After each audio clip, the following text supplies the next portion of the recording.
अस्सलामु अलैकुम वरहमतुल्लाहि वबरकातुहू। इन्नल हम्दुलिल्लाहि वहदा वस्सलातु वस्सलामु अला मन ला नबिय्य बअदा। अम्मा बाद फ़अऊज़ु बिल्लाहि मिनश शैतानिर रजीम। बिस्मिल्लाहिर रहमानिर रहीम।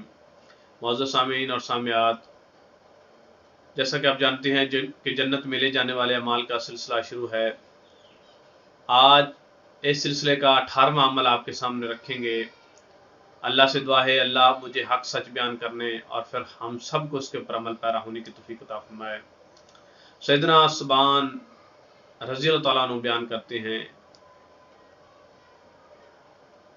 कि रसूलुल्लाह सल्लल्लाहु अलैहि वसल्लम ने फरमाया, कोई शख्स है जो मुझे इस बात की ज़मानत दे कि वो किसी शख्स से भी कोई चीज़ नहीं मांगेगा तो मैं अल्लाह का नबी उसको जन्नत की ज़मानत देता हूँ। तो हज़रत सुबान रज़ी अल्लाह तआला अन्हु जो गुलाम थे, उन्होंने फरमाया कि अल्लाह के रसूल, मैं ज़मानत देता हूँ कि मैं किसी बंदे से कोई चीज़ नहीं मांगूंगा। तो फिर हज़रत सुबान रज़ी अल्लाह तआला ने पूरी ज़िंदगी किसी से कोई चीज़ नहीं मांगी, यानी किसी बंदे से कोई चीज़ ना मांगना, यानी भीख ना मांगना, सवाल ना करना, हाथ ना बढ़ाना। जो बंदा इस बात की ज़मानत देता है, रसूल ने फरमाया मैं अल्लाह का नबी उसको जन्नत की ज़मानत देता हूँ। इसलिए हमें हाथ नहीं फैलाना चाहिए।